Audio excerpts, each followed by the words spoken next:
Hello, everyone. It's time for Vanished Chicagoland Stories, the podcast. I'm your host, Pete Costanis. This is episode 204, season 9. Today's date is March 11, 2023, and welcome to the show. On today's program, I will talk about Oldsmobile cars from the 1970s and 80s and my memories of about Robert Blake, the actor that passed away on March 9th. Which consists of me watching him on television. I'll talk about his career and the movies that I watched, and the shows that he was in. So it'd be very interesting. Okay. Right now, the program will go to a commercial break, and this program is brought to you by Glory Rug Shampoo. And this commercial is from 1968. This features an actress. When you listen, if you're a TV fan like me, you would recognize her voice immediately. If you don't, I will reveal who she is. Okay? So sit back and enjoy, and I'll be back with the show. Thank you, everyone. Now you can clean your rug this afternoon and entertain guests tonight. Glory does it. Glory, the new spray foam rug cleaner from Johnson Wax. Just push the button, and you get instant foam. It's deep cleaning foam. Sponge it in, and your rug's cleaner already. Let dry, then vacuum. Glory dries in only 2 to 4 hours, and just one can cleans a big 10 by 14 rug for less than $2. Try new Glory. So easy you can clean your rug this afternoon. Entertain guests tonight. Glory, new from Johnson Wax. Okay, everyone, I am back. I hope you enjoyed the commercial for Glory Rug Cleaner. Rug shampoo, that is. Sorry. The woman that's speaking in the commercial, that was actress Joan Hotchkiss, best known as Dr. Nancy Cunningham from The Odd Couple. She was Oscar Madison's girlfriend for a couple of seasons. You know, she was very pretty. And she was a wonderful actress. And the only movie I remember watching her was Ode to Billy Joad that came out in 1976. You remember with Robbie Benson. And so she not stayed. She performed stage work, also a few movies, you know. I also remember from Bewitched. If you're a Bewitched fan, it's like when Samantha and Darren went to Salem, Massachusetts, and visited the House of Seven Gables, and there was a bed warmer, and she was the tour guide, and the bed warmer was animated. He was a warlock that Serena, Samantha's cousin, turned him into. It's a funny episode. I love it. And she got fed up with the shenanigans that Samantha was doing. It wasn't her fault. It was the bed warmer. So and she passed away on September 27, 2022. Yeah, last year. She was 95 years old. Oh, she lived a long life. She had a long and illustrious career. Okay. At the beginning of the program, I said I was going to talk about Oldsmobile cars from the 1970s and 80s, and also my memories of actor Robert Blake, watching him on TV. Before I get started, I'll mention a couple things. This past week has been very nice. Someone sent me a message through Instagram, told me, there's an article and you're mentioned in this article in the Chicago Magazine. I go, whoa, I didn't know that. I wasn't notified.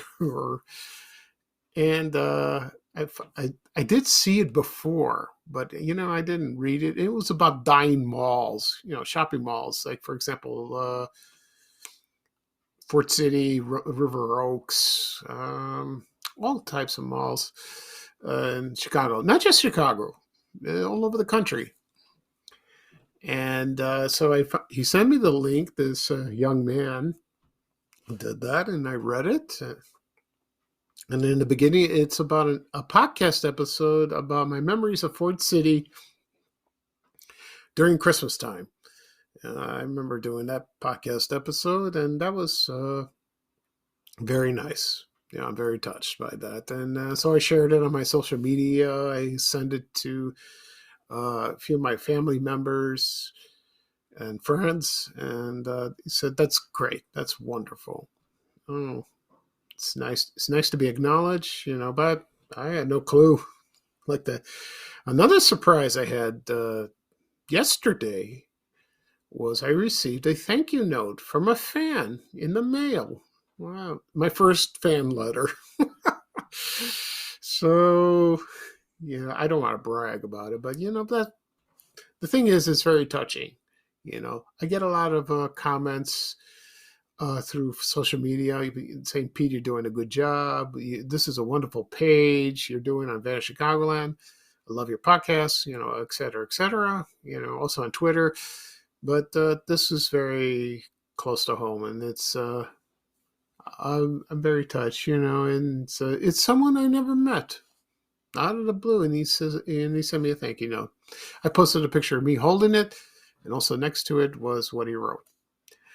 His name was David, but I couldn't read his last name, so I apologize, David. And it's I guess I touch people's lives with what I do. That's nice. It really is. Okay. So right now I'm going to get started. I'm going to talk about Oldsmobile Cars. I'll talk a little bit of history of the automaker and my memories of Oldsmobile. So here we go. So Oldsmobile, believe it or not, started in 1897. And the man who started all this or launched his name was Ransom E. Olds. And let's see, I wonder what the E stands for. Eli. Yeah. I used to hear it's Eli Olds, Ransom. That's an odd name. And that started in the factory in Lansing, Michigan, not Chicago, of course, of Detroit in Michigan. They're famous for car,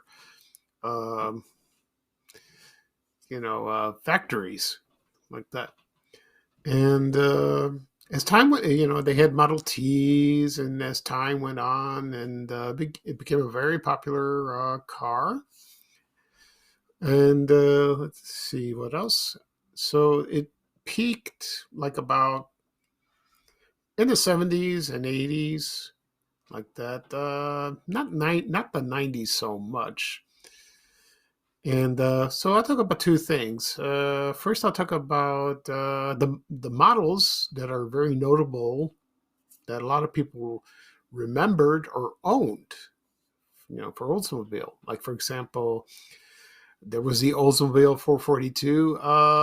It began as a muscle car in 1964. I remember those. And as time went on, it got a little larger and all that.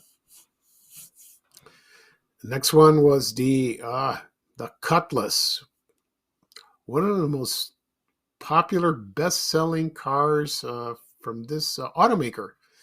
And then there was the Cutlass Supreme. It was a four-door hardtop sedan, which I'll get to in a minute when I talk about my memories of that. And that lasted from 1961 all the way to 1999. So that was on the market for a long time. Also, we have the Oldsmobile F85. That was way back in the old days. Also, the Oldsmobile Vista Cruiser. Remember that? The Oldsmobile Starfire. Okay. And, of course, we have the Oldsmobile Delta 88. Those big yacht cars. When I was growing up, I never heard of this term. Never. and it was huge. When as a little boy, to me, it was like a boat, like that. And I used to be a passenger in that car by I guess some of my parents' friends. They owned that, and it was like, ooh, wow! It was nice. It was very comfy like that. And also the Oldsmobile Toronado. They had that as well. Yeah. And let's see what else they had. Of course, yes, and then they did the Oldsmobile 98, and that was a little more luxurious. Excuse me. And you just sit there and you're like, it's like Cadillacs, like that. And I mentioned Toronado. Also, there was the Oldsmobile Omega. That was like a sort of like the Chevy Nova. You remember that? And I used to see those all the time when I was younger. That lasted from mid 70s to like the mid 80s, like about 1973, 1984. Also, there was the Oldsmobile Calais, not Calais or Calais or like that. Also, the Oldsmobile Cutlass Sierra. That was very popular, back in the 80s and the 90s, like that. And their full station, I'm sorry, their full size station wagon at the time was the Oldsmobile Custom Cruiser. I remember those. Yeah, they had good station wagons. I mean, do we have station wagons now? No, we have minivans and SUVs. Forget that. They're too big. They're too big. Oh, I mentioned the Starfire before. It was like it's based on the Chevrolet Vega. And of course, in the 80s, there was a sedan. It was like a hatchback, and it's compared like the Chevy Cavalier or the Pontiac Sunberg or the Buick Skyhawk or the Cadillac Cimarron. And that was the Oldsmobile Forenza. I remember that. Yeah. And in the 90s, I won't talk about that, but if I'll read a few that might if you might remember, there was the Oldsmobile Achieva, the Oldsmobile Alero. There was another luxury car called the Oldsmobile Aurora, and they had an SUV. It was called the Bravada. That was doing that. Let's see, the Oldsmobile Intrigue that came much later. Excuse me. And the Oldsmobile Silhouette. That was a minivan like that. But that was it for that. So right now I'm going to play a commercial for Oldsmobile. And this is the Oldsmobile Cutlass Supreme from 1979. When I come back, I will talk about the car that my family owned, which was the Oldsmobile Cutlass Supreme. So sit back and enjoy the commercial. We'll take you back to the 1970s. Thank you, everyone. This is the famous design of Oldsmobile's Cutlass Supreme. It's one big reason why more mid-sized car buyers chose Cutlass over the last 4 years than any other car. But there's another reason. Cutlass is different cars for different people. Those who want style, value, and good gas mileage choose Cutlass Supreme. Those who like the look and feel of a grand touring car choose Cutlass Calais with bucket seats, special suspension, and full instrumentation. Those who want the nicest of luxury touches choose Cutlass Supreme Brome with richness inside you'd expect in bigger, more expensive cars. Cutlass, different cars for different people. All of them come with that solid Olds engineering and that great Cutlass feeling on the road. Millions of Cutlass owners know the feeling and love it. Why don't you take a test drive at your Oldsmobile dealer now and discover that great Cutlass feeling too? Olds Cutlass Supreme. Have one built for you. Okay, everyone, I am back. I hope you enjoyed the commercial for Oldsmobile Cutlass Supreme. I remember the commercials very well as growing up as a child. They used to advertise heavily on television from the, So they've been doing that since the beginning, from the 50s, 60s, but they were big in the 70s, and they used to show it like when I was watching TV shows in the evening, mostly on ABC, on Channel 7. Uh, they turned it, they were like beautiful productions of that, and also in the 80s as well. Uh, my memories of the Oldsmobile cars, I'll tell you right now. We owned a Cutlass Supreme. That's right. Uh, so I'll start in the beginning. We had a car. Our first car was a Mercury Montego that came out, and it was in 1972. But we bought it used in 1975. That's when my mother started driving. My parents never drove before, and so that was when we moved to the Ashburn neighborhood. And we needed a car, so my mom had to learn how to drive. She was nervous, but she managed to pull it off, and she's still driving to this day. Thank goodness. And so we owned the Mercury Montego for a lot of years, but it was time to get a second car because I was getting older. My brothers were getting older. We were going to college, and well, I was in college at the time, like 81 or 82. I was at Daly, and my brothers were, my younger brother was almost graduating grade school, and my middle brother was in Bogan High School. He was in high school. So it was time. So I don't know who recommended or suggested that we go to this dealership, and that was Jack Thompson Oldsmobile. And a lot of people in Oak Lawn would remember this dealership very well, and he was located on West 95th Street and South Pulaski Road. And he was in business for a long, long time. And right now, well, I don't know when it closed exactly. I'm not sure. Right now it's a Portillo's. I go there sometimes for lunch, and if I need my Portillo's fix. So we decided to go there and look around. And let's see. I'm trying to remember the story. We decided to get a 4-door car, to fit all of us. My father doesn't never drove in his life. He didn't want to drive. He took the driving test, but he never got his license. That's the story that my mother told me. So when he was working at the Conrad Hilton Hotel in downtown, he relied on public transportation. He never drove a car. So we went to the dealership. We looked around, and there was one car that was very eye-catching. It was a Cutlass Supreme. I should double check with my mother because of the colors, because I think the one was blue or black, and that looked very nice. So my father did turn a 180 and wanted the white one. That's how it was.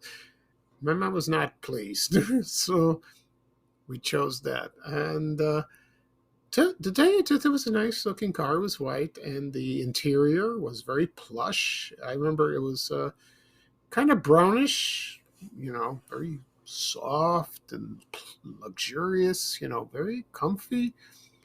Had an AM FM radio. I don't know if it had a tape. I think it had a cassette tape. Not CDs. No, the CDs came later. I think it had a cassette player inside. And we had cassettes at the time. I drove it a few times. And so did my brother. About the time that he, let's see. Yeah, he got his blue slip and his license by the time he was at Bogan. And my mom started driving him, and she was a little nervous, but she got used to it. But she loved it. She liked driving the car. She wasn't crazy about the color. But anyway, so the Oldsmobile, we had it for about, I don't know, maybe 6 or 7 years, probably in the late 80s. Then I think we sold it to somebody. There was a friend of ours. And then then we started buying Toyotas. So for me, my next car was when I graduated from DeVry in 1986. My very first car was the Chevrolet Cavalier. Oh, I love that car. I love that. I'll talk about that in another podcast episode. And so, other memories of my Oldsmobile, of the Oldsmobile cars, was in my neighborhood. I used to see them, and they were parked in driveways, or I was a passenger. The Cutlasses, the Toronados. Some of the kids that I went to high school with had. I remember one guy in my class. He had I think a green one, green Cutlass. Very beautiful car. Beautiful car. No, was it green? Or is it? No, it was kind of tan. Yeah, tan color like that. I think the green one was parked in the driveway. Used to see them all the time. And then as you were driving around, you used to see all kinds of models, the Delta 88, the 98, any type of model like that. They were abundant all over the place. So do I see Oldsmobiles now? I don't know. I never notice. I never notice right now because they ceased operations on April 29th, 2004. That was the last. If you still own an Oldsmobile, I don't know if you can get parts of it. You probably could. Maybe if you're lucky. I don't know. Good luck to that, but people have a fondness for this car in their youth, when they were younger. And I don't blame them. I really don't. So so that car was gone. And also there was Pontiacs. So maybe someday I'll talk about Pontiac. We'll see about that. And, they're not, most of the automakers all through the beginning, they're still around. Others have disappeared. A few have been relaunched, but not Oldsmobile. I don't see that coming back. No, that was it. Also has a logo of the rocket, the famous, the skinny thing like that. I think that's what it's called. Sometimes it was like a hood ornament, or it was on on the car or on the trunk. You would look at that, you automatically recognize as an Oldsmobile. Yeah, that's nice. Okay. Right now, I'm going to talk about actor Robert Blake. And when I heard this was a shock to me that he passed away on March 9th of this week. He was 89 years old. He's famous for his roles, and one movie role he was famous for is In Cold Blood. Oh, I've seen this movie about 2 or 3 times, and he's so chilling in that. It's like, ugh, he's a nasty guy. And in television, oh, well, actually in the movies, he's best known as Mickey from the Our Gang series. So I'll get to that in a second. And also he's well known for Barretto, that famous TV role. I love this show. I loved this show when I was growing up. I look forward to watching it on Channel 7, WLS in Chicago, also the reruns. Right now, I will talk a little bit about his background, his biography, that is, and then I'll get to his movie and television career. Okay, so he was born Michael Gubitosi, I can't pronounce his name, in Nutley, New Jersey, September 18, 1933. And so he started in the Our Gang series, The Little Rascals, from 1939 to 1944. And then he appeared as a child actor in the film franchise, the Red Ryder series. I've seen once, probably on television, probably. And I think you can see that on YouTube, if you can find it, I believe. And he was very successful. One movie I remember him in was a movie called The Big Noise that starred Laurel and Hardy from 1944. And he was a mischievous kid because Laurel and Hardy were hired as detectives to protect a bomb. And he was in there. A lot of people, a lot of critics, and a lot of people thought the movie was terrible. I liked the movie. It's funny, because I love those guys. They're hilarious, and I still laugh at them. And let's see what else. And then he moved on to television, and he appeared in a lot of westerns, and also as another film role that he was famous was The Treasure of Sierra Madre, and he was playing a Mexican boy who was trying to sell a winning lottery ticket, to Humphrey Bogart, and Humphrey Bogart throws a glass of water in his face. That's a good movie. I used to watch that movie on Channel 9 on WGN. It's classic like that. And then he drafted in the Army, and then he came back. And then like I said before, he appeared on television, like mostly westerns, like, for example, How Gun Would Travel, The Rebel, Bat Masterson, Laramie, and he also other movies, Pork Chop Hill, also PT 109, The Greatest Story Ever Told. He did that, and then the most famous movie he was in Cold Blood.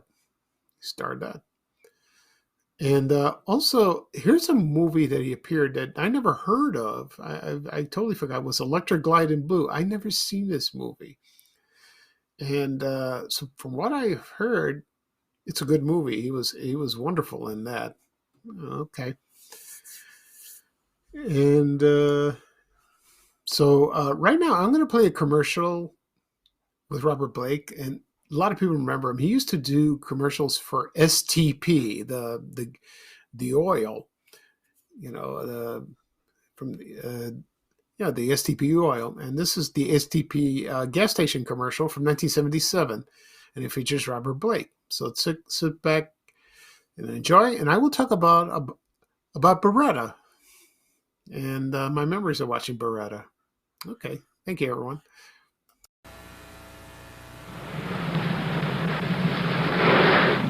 Sit tight, Pop. I'll pump myself.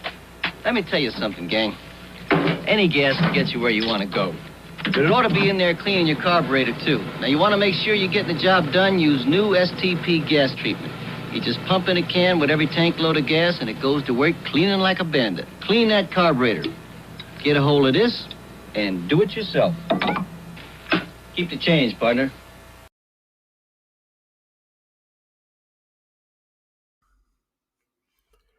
Okay, everyone, I am back. I hope you enjoyed the commercial for STP featuring Robert Blake. I remember this commercial very well. Excuse me. He used to show this all the time in the 70s. He did a lot of them. I was in grade school at the time, and they were like, he was memorable in those. He really was. Anyway, about Beretta, that started in 1975, but it had kind of a history of this show. Before that, it was like a revised show of a television show called Toma that started Tony Musanti, he was an actor. And he started for one season, and then they wanted to continue the show in some way like that, so they retooled it, and they made it into Beretta, starring Robert Blake. And that premiered on January 17th, 1975, ended March 18th, 1978, ran for 4 seasons. Of course, when the show comes on, you hear that famous theme song sung by Sammy Davis Jr.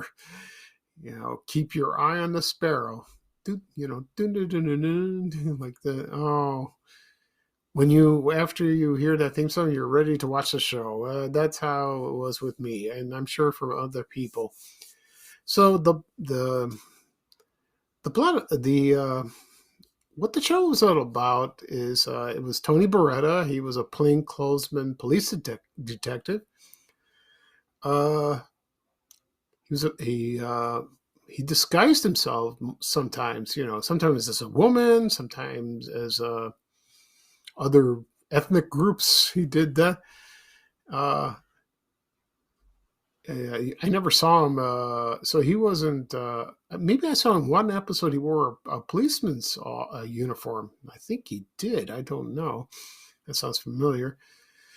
His famous catchphrases of the show was, "Don't do the crime if you can't do the time," and also you can take that to the bank. And when I posted about him on my Facebook page, people keep saying that.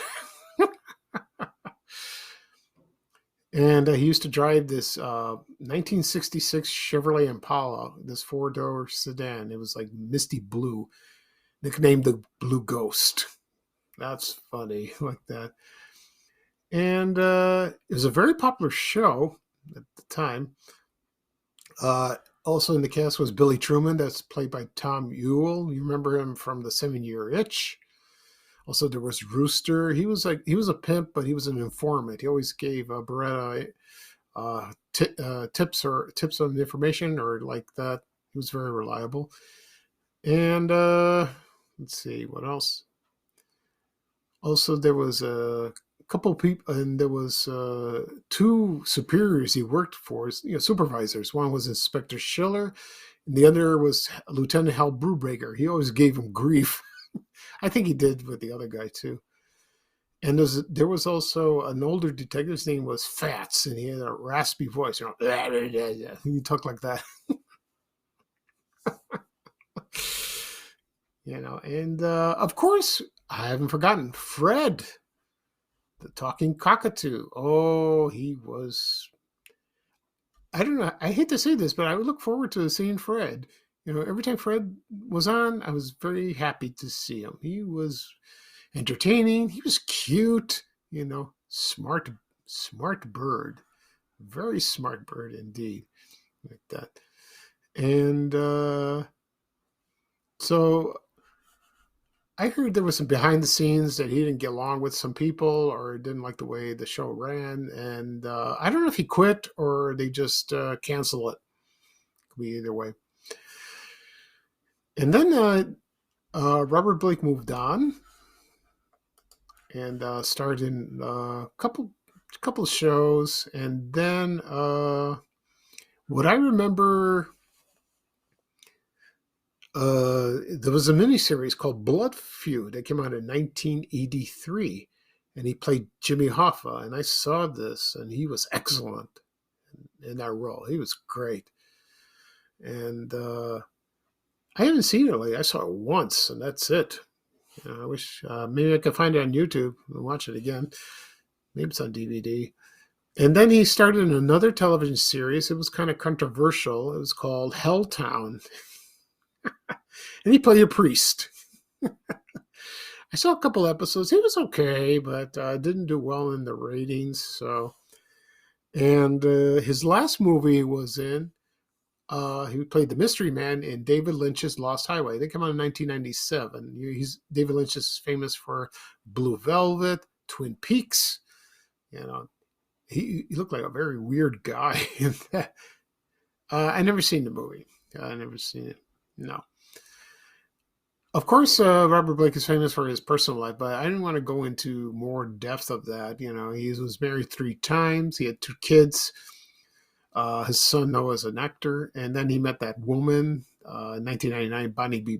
Bakley, and she was like a con artist. She really was, and of course he fell for her. I guess she was a very smooth talker, and and she was murdered on May 4th, 2001. A lot of people said that Robert Blake killed her. Some people didn't say. He denied it, but he was arrested anyway. And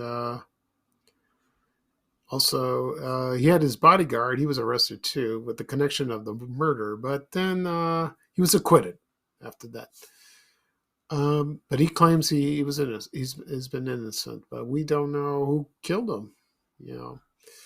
Killed her. Excuse me. I didn't mean that. So he went to trial, then he went to trial, then he got acquitted. And then after that, I don't know if he did any acting, very little. I guess he retired, and he just, he kept a low profile. Also, he had a daughter from Bonnie Lee. So he had 3 children. So, and you would see him on interviews. He would go crazy, like that. But he had a hard life. He really did. Growing up, he was abused, and but as for acting, he was awesome. He really was. I liked him. I really did, and especially from Little Rascals, and his movie roles. Yeah, they're okay. But Beretta, the best, the very best. Uh, all I know is the first season of Beretta's on DVD has been released on DVD, but not other seasons. Maybe this will bring the other seasons out, to be released. I hope so. You can watch a couple episodes on YouTube if you can find them. I believe you can. So, also Beretta went into reruns. I remember watching them on Channel 32. I remember that, like in the late 70s and early 80s, and I used to watch with my mom and my brothers. We loved that show. And friends of mine, all through high school, they said, "Oh, we got to watch Beretta." Yeah, because he was very appealing. He really was. So he's gone now, but his work will live on forever.